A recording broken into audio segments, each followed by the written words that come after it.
और इसी बीच एक बड़ी खबर आ रही है इस वक्त की, बेहद अहम जानकारी आपको बता दें कि बड़ी खबर आपके टेलीविजन स्क्रीन पर, जहां वीकेंड लॉकडाउन का आज दूसरा दिन है। वीकेंड लॉकडाउन का ये दूसरा दिन है। आज जरूरी जो सेवाएं हैं उन्हीं की दुकानें खोली गई हैं। वीकेंड लॉकडाउन का दूसरा दिन और जो जरूरी सेवाएं हैं उन्हीं की दुकानें खोली गई हैं। कोरोना के चलते वीकेंड लॉकडाउन लगाया गया है। वीकेंड लॉकडाउन का आज ये दूसरा दिन है। बड़ी खबर इस वक्त की, वीकेंड लॉकडाउन को लेकर ये इस वक्त की बेहद अहम खबर। जो जरूरी सेवाएं हैं उनकी दुकानें ही खुली रहेंगी इस लॉकडाउन के दौरान। कोरोना के चलते वीकेंड लॉकडाउन लगाया गया है। बड़ी खबर इस वक्त की, कोरोना के चलते वीकेंड लॉकडाउन लगाया गया है और आज ये वीकेंड लॉकडाउन का दूसरा दिन है। हालांकि शनिवार और रविवार को थोड़ा खोला जाएगा। जरूरी जो सेवाएं हैं उनकी दुकानें खुली रहेंगी।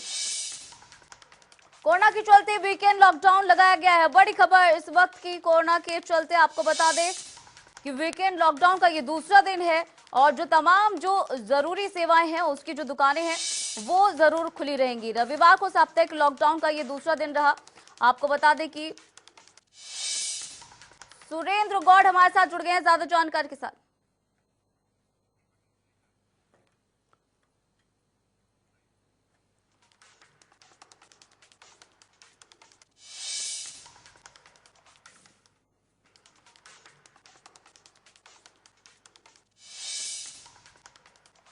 और इसी खबर पर ज्यादा जानकारी के साथ रेवाड़ी से सुरेंद्र गौड़ हमारे साथ जुड़ गए हैं और भिवानी से दीपक मुट्रेजा हमारे साथ जुड़ गए हैं। सबसे पहले सुरेंद्र गौड़ का रुख करेंगे। सुरेंद्र, किस तरीके के अब हालात देखे जा रहे हैं? दूसरा दिन है वीकेंड लॉकडाउन का ये। जी बिल्कुल, मैं आपको बताना चाहूंगा कि लगातार जो कोरोना का कहर जो है लगातार यहाँ जिले में जारी है। उसके बावजूद जो सरकार ने जो निर्णय लिया है वीकेंड लॉकडाउन का, आज दूसरा दिन है। पहले दिन की अगर बात करें तो लगातार रिवाड़ी की बात करें तो रिवाड़ी में पूरी तरीके से बाजार पूरी तरीके से बंद रहा।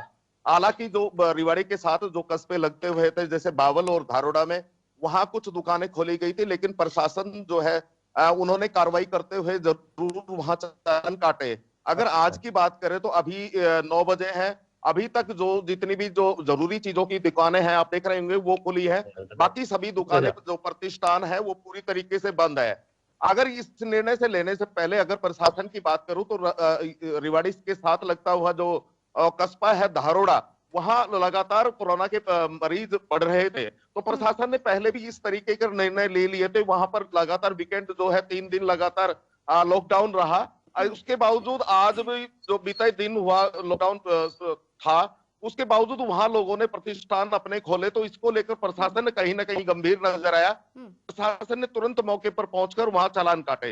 आज अगर बात करें तो प्रशासन ने पूरी तरीके से लोगों को व्यापारियों को चेता जी जी सुरेंद्र, यहाँ के जो दुकानदार है वही दुकानें खुले तो जरूरी चीजों की है। इस लॉकडाउन को लेकर जो यहाँ के दुकानदार है, जो व्यापारी है, उनका क्या कुछ कहना है लॉकडाउन को लेकर? जी अगर बात करें तो व्यापारियों का तो शुरू से जब लगातार कोरोना के मरीज बढ़ रहे थे तो लोग कुछ व्यापारियों को तो लगातार ये कहना था कि लॉकडाउन दोबारा से लागू किया जाए। लेकिन कुछ व्यापारी ऐसे भी हैं जो इस ऐसे समय में भी कमाई धंधे को देखते हैं। तो उन लोगों के खिलाफ भी प्रशासन ने जरूर कार्रवाई करने का निर्णय ले लिया है। प्रशासन ने लगातार जो है चालान काटने की प्रक्रिया शुरू कर रखी है। जी सुरेंद्र, हमारे साथ बने रहिए। दीपक मुट्रेजा का रुख करेंगे। दीपक मुट्रेजा भिवानी से हमारे साथ लगातार बने हुए हैं। दीपक, जिस तरह से लॉकडाउन लगाया गया है, वीकेंड लॉकडाउन लगाया गया है, ये दूसरा दिन चल रहा है, जो मजदूर हैं जिनके लिए डेली काम करने के बाद ही पैसा आता है, उनका क्या कहना है? उनकी किस तरीके की प्रतिक्रिया है इस लॉकडाउन के बाद से? बिल्कुल, आपको बता दूं कि वीकेंड लॉकडाउन जिस तरह से लगाया गया है, हालांकि जो मजदूर हैं जो प्रतिदिन कमाते हैं उसी से उनका काम है, वो काफी परेशान भी है। उनका कहना है कि सरकार ने बिना किसी सूचना के तुरंत जो है लॉकडाउन लगा दिया, जिसके कारण काफी परेशानियों का सामना उन लोगों को करना पड़ रहा है। क्योंकि जो ठेकेदार है वो उन्हें पैसे जो है प्रतिदिन नहीं देते। अगर प्रतिदिन अगर नहीं देते जिसके कारण उन्हें घर चलाना काफी मुश्किल हो रहा है। उनका कहना है कि सरकार अगर पहले सूचना दे देती, पहले बता देती कि लॉकडाउन लग रहा है, तो उसी हिसाब से वो अपना काम कर लेते, उन्हें किसी प्रकार की परेशानियों का सामना ना करना पड़ता। वही दीपक मुट्रेजा, जिस तरह से पीटीआई भर्ती के लिए परीक्षाएं होनी थी, उसके ऊपर भी इस लॉकडाउन का असर पड़ता हुआ दिख रहा है क्या? नहीं, मैं आपको बता दूं कि जिस प्रकार से प्रशासन ने, सरकार ने जिस प्रकार से नोटिस जारी किया था, उसमें साफ तौर पे कहा गया था कि जो पीटीआई की परीक्षा है वो अपने तय समय के ऊपर होगी, उसी प्रकार से होगी। और आज जो है पीटीआई की जो परीक्षा है वो भी पूर्ण रूप से है। और जो परीक्षार्थी हैं वो, जो कि 5 जिलों के अंदर ये परीक्षा जो है होनी है, तो 5 जिलों के अंदर परीक्षार्थी है वो यहाँ से जा चुके हैं, क्योंकि दोपहर को ये परीक्षा होनी बिल्कुल है। दीपक, इससे पहले जब लॉकडाउन हुआ था तो बीच में जो शराब के ठेके थे वो भी खोले गए थे, क्या इस बार भी इस तरीके की चीजें देखने को मिल सकती हैं? देखिए, फिलहाल जो सरकार के नियम है, कल ही जिस प्रकार से पत्र आया है उसमें कहा गया है कि शराब के ठेके नहीं खोले जाएंगे। उसमें कहा गया है कि जब तक लॉकडाउन है, लॉकडाउन के अंदर शराब के ठेके बंद रहेंगे। सरकार की नियमावली के अनुसार, क्योंकि डीसीज को पावर भी दी गई है, प्रदेश के जो डीसी हैं वो निर्णय ले सकते हैं कि उनको किस प्रकार के आगे कार्य करने हैं, उसी के हिसाब से सरकार से इजाजत के बाद सारे कार्य होने संभावित होंगे। दीपक, भिवानी में जो छोटे दुकानदार हैं, जो छोटे व्यापारी हैं, उनकी किस तरीके की प्रतिक्रिया है लॉकडाउन को लेकर? बिल्कुल, आपको बता दूं कि भिवानी शहर के जो लोग हैं, भिवानी शहर के जो दुकानदार हैं, सरकार के नियमों को जो पूर्ण रूप से मान रहे हैं। इस प्रकार से सरकार ने लॉकडाउन करने के आदेश हुए थे, गृह मंत्री ने इस प्रकार से ट्वीट करके आदेश दिए थे। उसके बाद से प्रशासन ने भी उसी रात को ही आदेश दिए थे, शुक्रवार रात की बात है। और शनिवार और रविवार जिस प्रकार से पूर्ण रूप से लॉकडाउन रहना है, तो शनिवार को इस प्रकार से छोटे दुकानदार है, उनका भी यही कहना था कि सरकार अगर पहले उन्हें बता देती, पहले चेतावनी दे देती किस प्रकार से लॉकडाउन किया जाना है, पहले उनको जानकारी मिल जाती, तो वो उसी हिसाब से कार्य अपने करने शुरू कर देते। लेकिन सरकार ने शुक्रवार रात को ही, देर शाम को ही आदेश जारी कर दिए, और प्रशासन ने भी शुक्रवार रात को ही आदेश जारी किया, जिससे उन लोगों को खासी परेशानियों का सामना करना पड़ रहा है, क्योंकि एकदम लॉकडाउन लगाया गया है। जो छोटे दुकानदार है या दिहाड़ीदार मजदूर है, उनके लिए खासी परेशानियां इस दौरान आ रही है।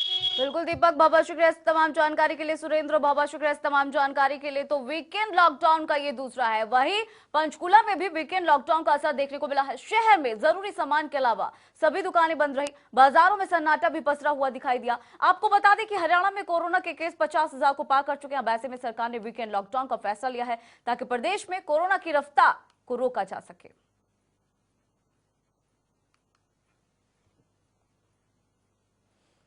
प्रदेश में कोरोना के बढ़ते संक्रमण के चलते सभी मार्केट शनिवार और रविवार को बंद करने का फैसला किया है, लेकिन सरकार ने यह भी स्पष्ट किया है कि इस दौरान जो जरूरी सामान है उनकी दुकानें खुली रहेंगी। और इस वक्त हम पंचकुला के सेक्टर 10 में मौजूद हैं, जहां पर जो जरूरी सामान के लिहाज से जो शॉप है वो खुली हुई है, और जिसमें जरूरी सेवाओं में खासतौर पर आटा, दाल और दूध समेत जो जरूरी सेवाएं हैं उनकी जो दुकानें खुली रखने का सरकार ने आदेश दिया है, उसके चलते ये दुकानें जरूर खुली हुई हैं।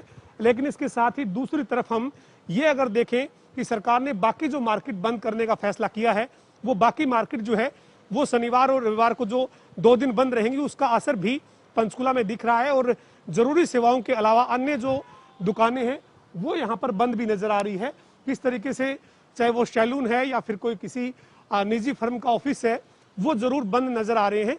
और सरकार ने भी अपने आदेश में यही कहा है कि जो जरूरी सेवाएं हैं उन जरूरी सेवाओं के अलावा बाकी जो मार्केट है, शॉपिंग मॉल है, वो बंद रहेंगे। और इसी के चलते हरियाणा में 2 दिन के लिए, शनिवार रविवार के लिए जो मार्केट है वो बंद रहेंगी, लेकिन जरूरी सेवाओं की दुकानें खुली रहेंगी। वीडियो जर्नलिस्ट विजेंद्र सिंह के साथ पवन सिंवर, जनता टीवी, पंचकुला।